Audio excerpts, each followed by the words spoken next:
बिल्कुल सही कहा डार साहब। और डार साहब का क्या कर रहे हैं? डार साहब जो नहीं वो कह रहे हैं डार साहब ने देखो चीमा साहब ना देखो ये मजाक कर रहे हैं, उनका भी मजाक है चीमा साहब। वो किस तरीके से कहते हैं पाकिस्तानी बिजनेसमैन चाहते हैं भारत से हम ट्रेड करें। अच्छा जी, तो आप क्या चाहते हैं? इधर ताकतवर हल्के क्या चाहते हैं? आपके चाहने से क्या फर्क पड़ता है? मैं ये पूछना चाहूंगा। वो इल्जाम आपसे बार बार आप पे लगाते हैं, इल्जाम के यू आर इन्वॉल्वड इन दहशतगर्दी और टेररिज्म में, उसको आपने सॉल्व करने के लिए क्या लिया? आपने उनको एतमाद में लेने के लिए क्या किया है? कोई स्टेप उठाया आपने? आपने वो जो हमारे हाफिज साहब है उनके बारे में उनको क्लैरिफिकेशन की है, सबसे बड़ा उनको इतराज उस पे है। आपके कहने से क्या होता है? दूसरी एक बात है, इनको पता नहीं ना, इनको मेरा ख्याल है दादो शुमार नहीं देखते। 8.4% पे उनकी ग्रोथ चल रही है इस वक्त। और तीसरी बात उनकी देखें, अगलों ने जाकर रेड सी से अपने उठा के ले आए हैं जो कजाक है, और उनको ट्रायल कर रहे हैं अगले इंडिया के अंदर। इस वक्त अमेरिकन शिप कैरियर से ज्यादा इंडियन शिप कैरियर रेड सी के अंदर है। क्या ये है? आपकी जरूरत है, उनकी जरूरत नहीं है। उनका ट्रेड पहले ही बहुत स्पीडों पे है, चीजों के साथ है, उन ममालिक के साथ। आपको उनके साथ काम करना होगा, आपकी मजबूरी है। बल्कि चीमा साहब, मैं जो मैं ख्वाब देखता रहा हूं, आज भी देख रहा हूं, वो यही है कि पाकिस्तान भारत का ट्रेड शुरू हो, दूसरे मसाइल अपनी जगह पे खड़े रहें, कोई फर्क नहीं पड़ता। ट्रेड होगा पाकिस्तान के लिए जरूरी इसलिए कि इन्फ्लेशन कम होगा, महंगाई खत्म होगी, गरीब भी सांस लेना शुरू करेगा। और जब ट्रेड होता है, आसूदगी आती है, दूसरे मसाइल पे आहिस्ता आहिस्ता हल हो जाते हैं। और दुख वाली बात यह है कि पूरी एडमिनिस्ट्रेशन इस वक्त अमेरिका जोर लगा चुकी है कि राफा के अंदर इजराइल मिलिट्री ऑपरेशन ना करता। They said we don't care, we don't give a damn. In other words, जिस तरह मैं बर्नी सैंडर की बात करता हूं कि इतने कमजोर और लाचार हो चुके हैं अमेरिकन, असला इनका जा रहा है, पैसा इनका जा रहा है, और इजराइल इनकी बात ही नहीं सुन रहा। बर्नी सैंडर ने हाउस में कहा था, और ये हालात है इस वक्त। मुझे सबसे पहले तो विंस्टन चर्चिल याद आया। उसने कहा था ये कौम अभी अपने आप को गवर्न करने की सलाहियत नहीं रखती, 50 साल अभी मजीद इनको बड़ी आसानी से रूल किया जा सकता है। मेरा ख्याल पाकिस्तान पे तो बिल्कुल फिट पड़ता है। आज भी आप ब्रिटिश एजेंटों के जरिए चल रहे हैं। You are still British agent. Aitchison college British agent पैदा कर रहा है। इमरान खान भी वही है, ब्रिटिश एजेंट ही है। ऑक्सफोर्ड पढ़ता रहा है, मैकियावेली को फॉलो करता है, पावर पॉलिटिक्स का हिस्सा है। आज पूरे पाकिस्तान को उसने शुभ शुभ पाकिस्तान बना दिया। शुभ मंत्र कर रहा है, जादू कर रहा है, काले जादू से एटॉमिक पावर को चला रहा है, बकरों से चला रहा है। तो ये ब्रिटिश एजेंट ही कर रहे हैं सारे। दूसरे मैंने आपको कहा था सीएसएस के अफसरान, जूनियर ब्रिटिश एजेंट्स, वो तैयार हो रहे हैं एचईसन से।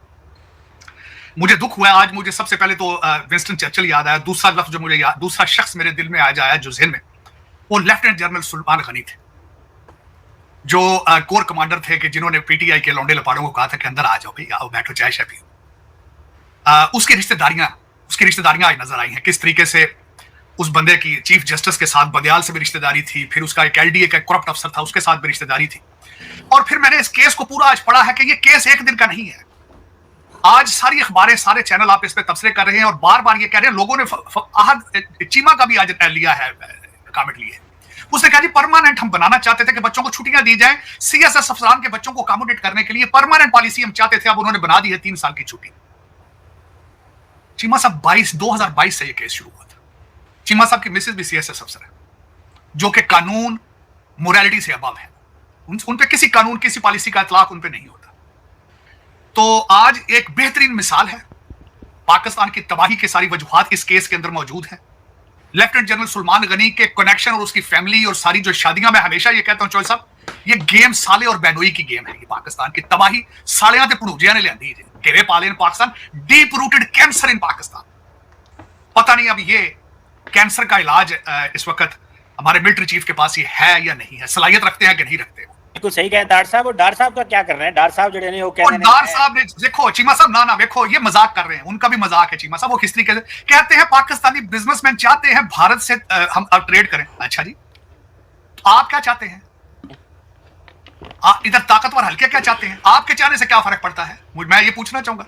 वो इल्जाम आपसे बार बार आप पे लगाते हैं, इल्जाम के यू आर इन्वॉल्वड इन दहशतगर्दी और टेररिज्म में, उसको आपने सॉल्व करने के लिए क्या लिया? आपने उनको एतमाद में लेने के लिए क्या किया है? कोई स्टेप उठाया आपने वो जो हमारे हाफिज साहब है उनके बारे में उनको क्लैरिफिकेशन की है, सबसे बड़ा उनको इतराज उस पे है।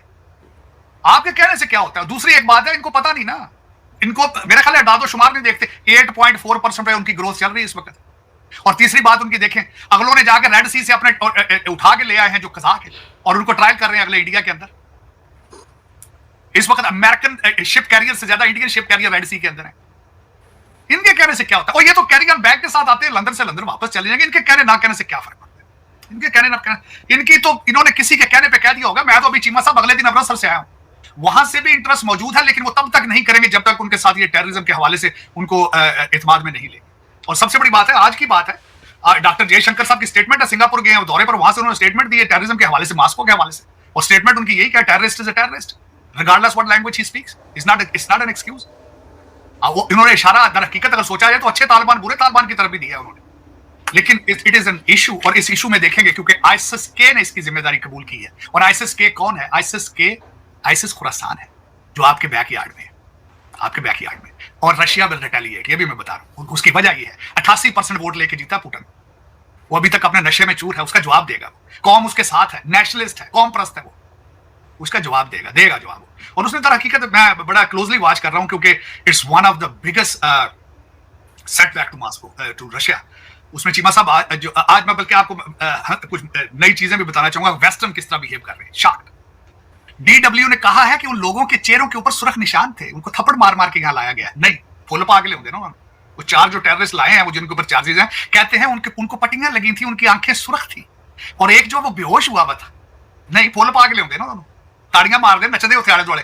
137 बंदा मर चुका है चीमा साहब, 137 हैव बीन किल्ड।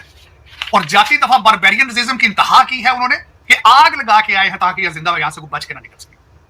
जाती दफा आग लगाई है उन्होंने, उसको जो क्राकस सिटी हॉल था उसको उन्होंने आग लगाई उसके बाद। तो चीमा साहब इसके कॉन्सिक्वेंसेस होंगे। उसकी वजह यह है, 2-4 चीजें मैं बताना चाहूंगा कि इसके बारे में। मैं तो आपको पता है चीमा साहब, मैं तो इस पे मुसलसल देखता हूं इंटरनेशनल मीडिया इस पे किस तरह बिहेव करता है। इस वक्त रशिया के अंदर से जो आवाजें उठ रही हैं, बड़ी खतरनाक आवाजें, वो क्या है? एक तो वो हैरान है इस चीज के ऊपर कि हमला होता गया है तो फौरी ही अमेरिका ने यूक्रेन को डिफेंड क्यों किया है? Why they were so sure कि Ukraine is not involve, how they were so sure? और उसके बाद मिस्टर कर्बी की जो स्टेटमेंट आई से 2 हफ्ता पहले आई थी, उस पर भी वो उनको क्वेश्चन मार्क है। आवाजें पहले मैं आपको मैं इसके साथ रेफरेंस के साथ एक चीज बताना चाहूंगा चीमा साहब। जब पुतिन साहब ने अपनी विक्ट्री स्पीच दी थी तो उसके अंदर उन्होंने इंकिशाफ किया था कि हमें यूक्रेन के अंदर से फ्रेंच स्पीकिंग और ब्रिटिश स्पीकिंग एक्सेंट की हमने चैटर सुने हैं। इट मींस कि NATO soldiers are already fighting in Ukraine, ये उनकी विक्ट्री स्पीच में था। तो ये जो अब अटैक किया गया है, they are continuously pointing fingers towards 2 countries, US and Israel. और जिस तरीके से मेरे यहां पे कभी जब ये अमेरिका ताकतवर था तो यहां पे जॉर्ज बुश जूनियर ने प्रीएम्प्टिव अटैक और पेट्रियट एक्ट का यहां पे जो फैसला कर लिया था कि preemptive, you are not the only nation in the future will do the preemptive attacks, they have rights to do at the same time mister uncle साहब। अब चाइना उनके साथ है, और जो आपकी सैंक्शंस फेल हुई हैं उस पे चाइना ने, रशिया ने बहुत पैसा बनाया, उनके पास बहुत पैसा है इस पर। Rouble was the best performing currency last year. तो इनके पास इस वक्त यहां पे क्या है चीमा साहब? यहां इनके पास इस वक्त सिवाय नाकामियां, शर्मिंदगी, डीमोरलाइज पुलिस, डीमोरलाइज आर्मी और डीमोरलाइज हैफ अमेरिका के अलावा कुछ भी नहीं, कुछ भी नहीं। अब इस वक्त दिस इज मेरे ख्याल में the consequences will be very severe. Russia will retaliate. मैं बता रहा हूं, 2 अटैक तो उन्होंने कीव पे किए, उन्होंने मिसाइल मारे हैं, लेकिन इससे बात आगे जाएगी। पहले भी, बल्कि अपनी विक्ट्री स्पीच के अंदर ही पुतिन साहब ने कह दिया था कि they are planning to invade more Ukraine. वो सैकड़ों मीलों का बफर जोन बनाना चाहते हैं to save the Russian mainland, जिस पे अटैक कर रहे हैं इस वक्त। असला सारा इस्तेमाल हो रहा है। और चीमा साहब इतनी आसान बात नहीं। दूसरी आज मैं ये बात बताना चाहूंगा। आज इजराइल के फॉरेन मिनिस्टर, डिफेंस मिनिस्टर यहाँ पे आज मिल रहे हैं ऑस्टिन लॉयड से, जो कि खुद रेथिंगाम के अमेरिकन मिलिट्री इंडस्ट्रियल कॉम्प्लेक्स का हिस्सा है। उनको उन्होंने लिस्ट दी है, उन्होंने कहा ये ले लें लिस्ट, ये चीजें जल्दी से जल्दी एक्सपेडाइट तरीके से हमें इजराइल में भेज दें। और दुख वाली बात यह है कि पूरी एडमिनिस्ट्रेशन इस वक्त अमेरिका जोर लगा चुकी है कि राफा के अंदर इजराइल मिलिट्री ऑपरेशन ना करता। They said we don't care, we don't give a damn. In other words, जिस तरह मैं बर्नी सैंडर की बात करता हूं कि इतने कमजोर और लाचार हो चुके हैं अमेरिकन, असला इनका जा रहा है, पैसा इनका जा रहा है, और इजराइल इनकी बात ही नहीं सुन। बर्नी सैंडर ने हाउस में कहा था, और ये हालात है इस वक्त। नहीं हो तार साहब, मैं चाहता था कि ये जरा डार साहब वाली स्टोरी पे थोड़ा आप ज्यादा फोकस करते, क्योंकि आज सारा पाकिस्तान का मीडिया इसको दिखा रहा है। आज मेन स्ट्रीम मीडिया के ऊपर ये खबरें आ रही हैं। और मैं देख रहा था कि कराची चैम्बर ऑफ कॉमर्स के जो सदर हैं, उन्होंने अभी थोड़ी देर पहले कहा है जी कि सारा कराची का बिजनेसमैन चाहता है। तार साहब, कहा जाता है कि जो पाकिस्तानी बिजनेसमैन है वो बड़ा पैम्पर्ड है, वो तो इस काबिल ही नहीं है कि दुनिया की मार्केट्स के साथ काम कर सके। इंडियन बिजनेसमैन जो कि पूरी दुनिया से काम कर रहा है, वो कैसे काम करेगा? और दूसरा, तार साहब, इंडियंस कहते हैं हमने इंडियन रुपए में कारोबार करना है खिते के ममालिक के साथ, और वो बहुत सारे, तो हम रेडी हो जाएंगे इंडियन रुपया पाकिस्तान में आए, ये या वो कम अज कम वो करेंसी जो है वो उसमें ट्रेड हो। तो ये जरा इसकी प्रैक्टिकलिटी जो है ये करने की, उस पे जरा बताइएगा कि, और हमारे बिजनेसमैन जो है वो कहते हैं जब तक London, New York, Washington, Berlin, Paris के वीजे ना हो तो हमसे तो कारोबार ही सही नहीं होता। हम हमारे बिजनेसमैन, मैं सच्ची मिसालें दे रहा हूँ, हमारे डिप्लोमेट पेट मार गए ने वो चाइना तो जो कहते नहीं ऐसा नहीं जाना, सानू लॉस एंजलिस का वीजा चाहिए, हमें अमेरिका का वीजा दिया, हमने वहां जाना है। तो हम तो इस माइंडसेट में है। तो तार साहब ये हम रेडी है इंडियन करेंसी में कारोबार करने के लिए? इंडिया ने तो शिकी बड़ी रख देनी है, मिल लगता है जी बजा देना। नहीं चीमा साहब, दर हकीकत बॉर्डरिंग एरियाज के अंदर एपेटाइट मौजूद है भारत की तरफ से भी, और लेकिन सबसे बड़ी बात ये, सबसे बड़ी जो आपकी जो मुश्किल आएगी कि वो जब तक आप उनको एतमाद में नहीं लेंगे, दहशतगर्दी के हवाले से वो बात नहीं करेंगे। ये मैं उनसे मैंने बड़ी दफा पूछा है, बल्कि मैं फिर जा रहा हूँ वापस इलेक्शन के बाद, ओनली फॉर दिस रीजन। लेकिन जब, और दूसरा सबसे पहला ट्रेड जो शुरू होगा वो पंजाब वाली साइड से शुरू होगा, जो पहले जिस तरह माजी का स्टेटस था, स्लोली ग्रेजुअली ये सारा प्रोसेस होगा। और करेंसी उनके, देखें वो करेंसी अपनी में सारा कुछ करेंगे, ये गारंटीड है, आपको तैयार होना पड़ेगा उनके साथ। उसकी वजह ये है चीमा साहब इस वक्त यूएई और दूसरे ममालिक के साथ और इलेक्ट्रॉनिक सारा होगा, ये करेंसी वाला काम जो है ना वो चीमा साहब they have become so advance in it, और अब यूज्ड टू है, पूरी दुनिया के साथ वो ट्रेड कर रहे हैं। पाकिस्तान कौन सा पहला मुल्क होगा, आपको you have to work with their terms. उसकी वजह ये है आपकी जरूरत है, उनकी जरूरत नहीं है। उनका ट्रेड पहले ही बहुत स्पीडों पे है, चीजों के साथ है, उन ममालिक के साथ। आपको उनके साथ काम करना होगा, आपकी मजबूरी है। बल्कि चीमा साहब मैं जो मैं ख्वाब देखता रहा हूं, आज भी देख रहा हूं, वो यही है कि पाकिस्तान भारत का ट्रेड शुरू हो, दूसरे मसाइल अपनी जगह पे खड़े रहें, कोई फर्क नहीं पड़ता। ट्रेड होगा पाकिस्तान के लिए जरूरी इसलिए कि इन्फ्लेशन कम होगा, महंगाई खत्म होगी, गरीब भी सांस लेना शुरू करेगा, और जब ट्रेड होता है, आसूदगी आती है, दूसरे मसाइल पे आहिस्ता आहिस्ता हल हो जाते हैं। This is what my plan was और इज। लेकिन देखें कि ये क्योंकि एक हाथ से ताली नहीं बज सकती। मैंने भारत या भारतीय लोगों से बात की है तो उन्होंने हमेशा ये कहा है कि हमने ख्वाहिश की है, हमने हमेशा पहल की है, चाहे वाजपेयी साहब आए, चाहे मोदी साहब आए, लेकिन उसके बाद आपने you have back stabbed me, you are not trustworthy neighbour man. यही गिला आता है हमेशा, और अब उसके लिए आपको सॉलिड स्टेप लेने होंगे, उनको सेटिस्फाई करना होगा। उसकी सबसे एक और वजह भी है चीमा साहब, आप उनको छोड़ दें, आपके साल डेढ़ बाद तो एडमिनिस्ट्रेशन चेंज हो जाती है, हुकूमतें चेंज हो जाती हैं। आईएमएफ को सबसे बड़ा प्रॉब्लम है, वो कहते हैं हम साइन करके जाते हैं, अभी वॉशिंगटन डीसी पहुंचते हैं, पीछे से फाइनेंस मिनिस्टर चेंज हो जाता है, वो नया आता है, गालियां निकालना शुरू कर देता है आईएमएफ। मेरा देखें ना, आप खुद देखें, अपनी स्टेबिलिटी के हालात देख लें। आप एक हफ्ते के अंदर 3 दहशतगर्द सुसाइड अटैक हो रहे हैं। इन सर्कमस्टांसेस में ट्रेड किस तरह आप कर सकते हैं? You are in survival mode, you are not in a trade mode. आप ट्रेड मोड में आएंगे, लेकिन आपकी विल होनी चाहिए, सख्त फैसले करने की सलाहियत होनी चाहिए। वो अब पता नहीं किस तरह आएगी, क्या नहीं आएगी। आपकी पॉलिटिकल स्टेबिलिटी के हालात अभी तक तो जिस तरह है, आपसे कोई ढकी छुपी बात नहीं है चीमा साहब। आप अभी तक तो लोग यही डर रहे हैं कि अमेरिकन जो है एम्बेसडर जाके अडियाला जेल में मुलाकात करेगा तो क्या होगा। उसके बाद ये कि पिछले एक हफ्ते के अंदर चीमा साहब, मैंने तो आपको बताया नहीं, जो एक हवा चल चुकी है डोनाल्ड ट्रंप साहब की, एक फेक वीडियो बना के बड़े बड़े लोग उस पर तालियां बजा रहे हैं, बड़े बड़े लॉ मेकर इकट्ठे हो चुके हैं। और यहाँ पे इस वक्त पीटीआई अमेरिका ने इतना डॉलर पता नहीं कहां से लेकर आए हैं, जो इन्होंने कांग्रेसमैनों पे फेंका है। वो तो सरकारी खर्चा तो कोई, हाँ पीआईए की फ्लाइट इसलिए है कि उसमें फैमिली चली जाया करेगी, सारी सामान उधर से आ जाए, सोफे आ जाया करेंगे, उधर से मशीनें आ जाया करेंगी घरेलू इस्तेमाल की। तो इस तरह हमारी तो पीआईए इस तरह इस्तेमाल होती। चीमा साहब मैं आपको खासकर ये कहना चाहूंगा, मेरी इंफॉर्मेशन के हिसाब से अगले 2-3 हफ्तों के अंदर इन्होंने पीआई के 2 टुकड़े करके इसको फाइनलाइज करने की कोशिश की जा रही है, क्योंकि आईएमएफ बड़ा बेजार है। आईएमएफ बड़ा बाजार है, कोई फ्रंटमैन ढूंढे जा रहे हैं कि जिनके नाम पे ट्रांसफर करके ये चीजें जल्दी से जल्दी आईएमएफ को दिखा दिया जाएगा, फाइल ये बंद हो गया। तो चीमा साहब ये एक मजाक ही है। अगले दिन बल्कि 150 मिलियन वर्ल्ड बैंक ने भी अप्रूव कर दिया है। मुझे किसी रियल एस्टेट एजेंट ने दुबई से बताया है कि कई लोग कॉलें कर रहे हैं कि अच्छे प्रॉपर्टी दिखाएं आप, किधर किधर है दुबई के अंदर और अबू धाबी के अंदर। लेकिन चीमा साहब जब तक मैं एक ये भी कहना चाहूंगा, चीमा बताना चाहूंगा, बड़ा इतराज है, कहते हैं जी मिलिट्री कोर्ट्स नहीं होने चाहिए। मिलिट्री आपके पास कोर्ट्स और कौन सी चल सकती है? किसी और कोर्ट की आप बात होने देते हैं यहाँ पे? आजकल ये भी एक केस चल रहा है ना, मिलिट्री कोर्ट्स भी अपने फैसले देने वाली ये सारी चीजें, सुना है वो भी मैच्योर हो चुका है। मेरे ख्याल में तो कोर्ट्स होनी मिलिट्री चाहिए पाकिस्तान में, मेरे ख्याल। उसकी वजह ये दूसरी कोर्ट्स तो काम ही नहीं करती। पहले वो पट्टी कोर्ट सी लाहौर वाली, आजकल उथे वो नसवार कोर्ट है पेशावर वाली। मेरा मतलब कुछ खुदा दा खौफ करो यार, ये कोर्ट्स हैं। चीमा साहब पिछले 4 साल से अदालतों ने मजाक बना दिया है जुडिशियल सिस्टम को। 4 साल से कोई सिस्टम नहीं काम। आज और जिस तरह के फैसले वो कर रही पेशावर कोर्ट, और फिर उन जजों की रिश्तेदारियां देखें, पीटीआई के सारे जो टिकट होल्डर हैं उनके कजन सारे या भाई उनके जो है वो जिस पर हाई कोर्ट के जज। पता नहीं फिर ये किस तरह पाकिस्तान चलाया जा रहा है, कौन चला रहा है पता नहीं। उमर अयूब साहब तो कहते हैं कि फरिश्ते डाल गए वोट, मेरे ख्याल में तो फरिश्ते पाकिस्तान को चला रहे हैं, वरना को नजर तो नहीं आ रहा कि गवर्नर से इसको कहा जाए। वो मुझे समझ, आज का जो एचएसएम की जो चीजें आई हैं, हमारे शहबाज शरीफ साहब को इस पर बयान देना चाहिए था, उनकी कैबिनेट का बंदा है वो। गवर्नर साहब को होल्ड पे डाल देना चाहिए था जब तक इसकी इन्वेस्टिगेशन ना होती। आज चीमा साहब क्या ही अच्छा होता, खुद रिजाइन कर देते, कहते जब तक ये क्लैरिफाई नहीं होता मैं कैबिनेट से रिजाइन कर। लेकिन अगर वो करेंगे तो फिर लोग मुतासर हो जाएंगे, कहेंगे यार he is a man of character. अगर इस तरह की हरकत करेंगे तो फिर लोग शायद मेरे जैसे ये कहना शुरू कर दें कि पाकिस्तान बच गया है या पाकिस्तान बच जाएगा। क्यों करेंगे ऐसे, क्यों करेंगे? क्योंकि इन्हीं तरह के लोगों ने बिल्कुल 76 साल पाकिस्तान के साथ ये जुल्म किया है। मेरा ख्याल है ये जुल्म रुकेगा नहीं अभी तक। चीमा साहब, अब पंजाबी च कहते ने इंतहा नहीं देखनी चाहिए, कहते ने एंड ना देखो, तुम अखीर नहीं देखनी चाहिए। मेरा ख्याल ये अखीर देखना चाहते हैं पाकिस्तानी। चले, फिर आज याद आ रहा है मुझे तीसरा बंदा और कह देता हूँ, फैज अहमद फैज की बात है। किसी ने कहा था पाकिस्तान तबाह होने खत्म होने वाला है, उन्होंने कहा था खत्म नहीं हो रहा, ये ऐसे ही चलेगा, सजा है। वो कहते सजा है, मारना नहीं है ना, इन्होंने पानी पिया पिया के मारना है, पैंडा करा करा के मारने लगे ना। ये पाकिस्तान जो है 250 मिलियन लोगों को सजा दे रहे हैं, सजा है ये, बददुआएं भी हैं, सजा भी है ये 250 मिलियन लोगों की। चलें चीमा साहब, अल्लाह ताला अप्रूव कर दो, खुश हो जाओगे, मैं गारंटी कर देता हूं, मैंने आजमा के देखा। लेकिन करना आपकी मर्जी है।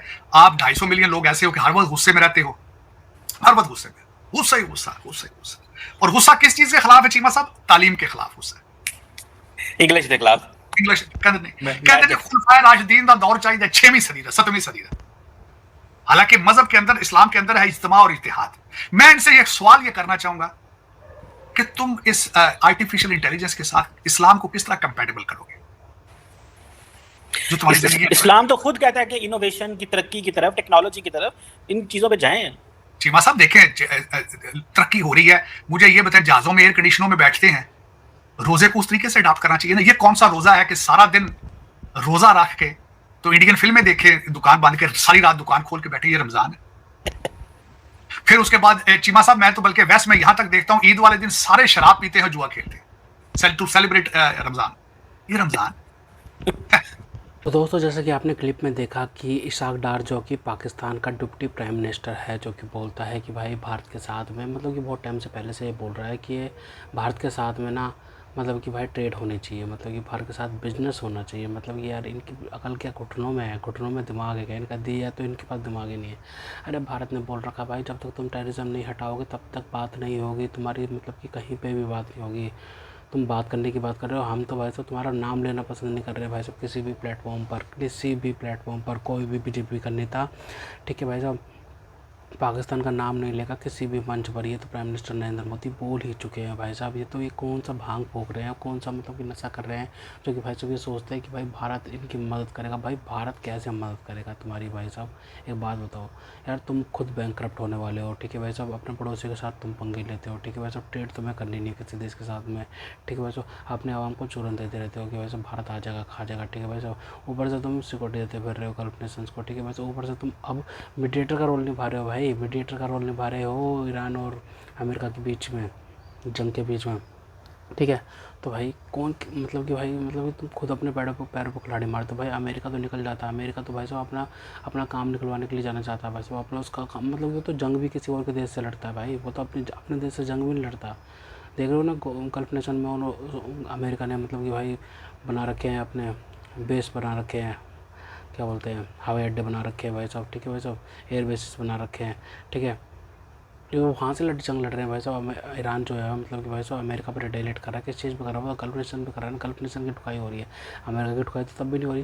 तो भाई पाकिस्तान को समझ नहीं है कि भाई साहब, मतलब कि भाई, मतलब कि अफगान वॉर से भी अमेरिका जब निकल गया था तो $80 बिलियन के मतलब कि भाई हथियार छोड़ गया था, और पाकिस्तान की ठुकाई अभी भी हो रही है उन्हीं हथियारों दोबारा भाई साहब। अफगानिस्तान आए दिन इनको ठोकता है भाई साहब पाकिस्तानियों को। तो भाई साहब पाकिस्तान को अकल नहीं आती भाई साहब कि ये जो अमेरिका है मतलब कि भाई वो किसी का सका नहीं है, और वो मतलब कि भाई पाकिस्तान को मतलब कि भाई उस जगह पे छोड़ के चले जाते हैं भाई साहब। पाकिस्तान मतलब बैंकरप्सी पे आ गया भाई साहब, पाकिस्तान अमेरिका का साथ देते क्योंकि भाई साहब एक टाइम पे अमेरिका ने मतलब कि कंटेनर भर भर के पाकिस्तान को पैसा भिजवाया था, कंटेनर भर भर के पाकिस्तान को पैसा भिजवाया था भाई। यह पाकिस्तानी खुद बोलते, कंटेनर भर भर के पैसा आया था पाकिस्तान के अंदर, लेकिन वो पाकिस्तानी खा गए, सारा का सारा पैसा खा के भाई साहब। लंदन, पेरिस, टोरंटो पहुंच गया, ठीक है भाई साहब। मतलब कि जब इनको IMF से लोन मिलता है ना, अमेरिका से पैसा आता है, कहीं से पैसा आता है, सऊदी से, चाइना से भाई साहब, तो क्या बोलते हैं, टोरंटो और दुबई के प्रॉपर्टी के दाम बढ़ जाते हैं, लंदन के प्रॉपर्टी के दाम बढ़ जाते हैं, क्योंकि भाई साहब ये बेहिसाब तरीके से प्रॉपर्टियाँ खरीदते हैं, शॉपिंग करते हैं भाई साहब। ये तो कुत्ते के बिस्किट तक, चॉकलेट तक भाई साहब स्विट्ज़रलैंड से ऑर्डर करते हैं भाई साहब। जो देश में तो मतलब कि गुलाम, मतलब कि भाई गरीबी में झगड़ा हुआ है, मतलब कि भाई खाने को रोटी नहीं है उनकी, कम से कम 50% आवाम के पास में, तो भाई वो देश मतलब कुत्तों के बिस्किट और भाई साहब चॉकलेट ऑर्डर करता है भाई साहब। तो ये भाई साहब ये कितनी शर्म की बात है पाकिस्तान के लिए भाई साहब, पाकिस्तान के लोगों के लिए भाई। ये पाकिस्तान मतलब कि बनाया इसलिए गया था कि भाई साहब कुछ चंद मुट्ठी भर लोग मतलब कि राज कर सके, ठीक है भाई साहब, और मतलब कि दुनिया को कह सके कि भाई हिंदू हम पे कितना जुल्म कर रहे थे, ये कर रहे थे, वो कर रहे थे। भाई 25 करोड़ हिंदू तो अभी 25 करोड़ मुसलमान तो पाकिस्तान, भारत के अंदर अभी भी हैं 25 करोड़ मुसलमान। तुम क्या बात कर रहे हो, वो इतनी आलीशान तरीके से रहते हैं, इतने मजे तरीके से रहते हैं, तुम सोच भी नहीं सकते हो, ठीक है। भारत के अंदर इतने मजे तरीके से रहते हैं और तुम भाई साहब झूठ फैलाते हो कि भाई साहब मुसलमानों के साथ ये हो रहा, वो हो रहा। क्या हो रहा है भाई साहब, क्या हो रहा है? मुझे तो ये समझ नहीं आता हो क्या रहा है मुसलमानों के साथ में। पूरी दुनिया भर में मुसलमान है भाई साहब, सारे मतलब कि जितने भी हक है ना, सारे भारत के अंदर मिलते हैं उनको, सारे के सारे हक भारत के अंदर मिलते हैं। सबसे बड़ा तो भाई साहब हक है भाई साहब वोट डालने का, वोट डाल सकते हैं मुसलमान यहाँ पे, ठीक है भाई साहब, सरकार बना सकते हैं, ठीक है भाई साहब। अपनी आबादी वो बढ़ाते जा रहे हैं, कोई रोकने वाला है? कोई रोकने वाला नहीं है भाई, उनको कौन रोकेगा, कैसे रोकेगा भाई साहब, ठीक है। अपनी आबादी भी बढ़ा रहे हैं, वो जो संसाधनों पर भी बैठे पड़े हैं, तो भाई साहब वो तो बहुत मजे तरीके से रह रहे हैं। तुम भाई साहब अपना सोचो कि भाई साहब तुम्हारा क्या होगा, पाकिस्तानियों तुम्हारा बनेगा क्या? क्योंकि भाई साहब पाकिस्तान ने तो हर जगह से कर्जा ले लेके भाई साहब भट्टा बैठा रखा ना अपना, है कि नहीं? अपना भट्टा बैठा रखा उन्होंने, तो वो तो अपना कर्जा ले लेके भाई साहब अपना भट्टा बैठा देते हैं। तो भाई साहब एक बात बताओ यार, तुम पाकिस्तानियों भाई साहब, तुम मतलब कि IMF से कर्जा ले लेके कब तक चलाओगे? भारत के साथ ट्रेड करोगे तो तुम्हें इतना फ़ायदा होगा ना कि तुम सोच नहीं सकते हो भाई, सोच भी नहीं सकते हो कि इतना फ़ायदा होगा तुम्हारा भारत के साथ में। अगर तुम भाई भारत के साथ में मिलकर तुम अगर ट्रेड करते हो, तो ट्रेड करने से भाई साहब ये समझ लो कि इतना फ़ायदा होगा कि तुम सोच नहीं सकते हो। मतलब कि इतना सस्ता सामान मिलेगा तुम्हें, ठीक है भाई साहब, भारत से बहुत सस्ता सामान मिलेगा, ठीक है, सस्ता सामान मिलेगा, ठीक है भाई साहब। चीनी, गंदम जैसे गेहूँ कहते हैं भाई साहब, मतलब कि भाई फ्री ट्रेड डील पे होगा, ठीक है भाई साहब। और मोस्ट फेवर्ड नेशन का दर्जा दे रखा था भारत ने पाकिस्तान को, वो भी मतलब कि भाई साहब पाकिस्तानियों ने वेस्ट कर दिया भाई साहब। मतलब कि भाई हद होती है किसी चीज़ की भाई साहब। मतलब कि भारत से, हिंदुओं से दुश्मनी में इतना आगे बढ़ चुके हैं ना भाई कि भाई साहब इनकी सोचने की क्षमता ख़त्म हो गई है, ठीक है। वैसे सोच ही नहीं पाते कि भाई साहब भारत जो कि भाई साहब उभरती हुई अर्थव्यवस्था है पूरी दुनिया में, ठीक है भाई, उनसे पंगे लेते हैं भाई, भारत से पंगे लेते हैं भाई सब लोग पंगे। अब क्या कह सकता है कोई भाई, कोई कुछ नहीं कह सकता। तो पंगे लो, पंगे लेना है तुम्हें तो पंगे लो भाई, ठीक है भाई। इसाक डार क्या बोलता है, बिलावल भुट्टो क्या बोलता है, ठीक है, शहबाज शरीफ क्या बोलता है, आसिम मुनीर क्या बोलता है, कोई फ़र्क नहीं पड़ता भाई। भारत कभी भी तुम्हारा साथ नहीं देगा, पाकिस्तानियों कभी भी। भारत अगर साथ देने पे आए ना तो भाई बहुत तगड़े तरीके से दे सकता है, लेकिन भाई भारत नहीं देगा साथ में, क्योंकि भाई साहब ये हमेशा भारत को दर्द देते हैं भाई, भारत के फौजी मारते हैं भाई साहब, और भाई आतंकी हमले करवाते हैं। तो भाई भारत ने तो अब ठान लिया कि भाई साहब इनका साथ तो कभी नहीं देना भाई, साफ बात है, ठीक है भाई साहब। कुछ भी हो जाए इनका साथ नहीं देंगे भाई हम, ठीक है ना, चाहे हमें इनके दुश्मनों से दोस्ती करनी पड़ जाए भाई साहब, ठीक है भाई साहब। वैसे भी हम तो अफ़गानिस्तान में भाई साहब अफ़गानियों को सपोर्ट कर रहे हैं ना पूरी तरीके से भाई साहब, और इन्वेस्टमेंट भी कर रहे हैं, तो पाकिस्तान को ठोकने के लिए इलाज तो बना ही दिया गया है। तो खैर तो दोस्तों, अगर आपको हमारी वीडियो पसंद आई तो अपना व्हाट्सएप पर जरूर शेयर कीजिएगा, साथ चैनल को सब्सक्राइब करके हमारा मनोबल जरूर बढ़ाएगा, ताकि हम आपके लिए ऐसी ही मनोरंजन वीडियोस बनाते रहें। तो ऐसे मिलते हैं आपसे अगले वीडियो में, तब तक के लिए जय हिंद।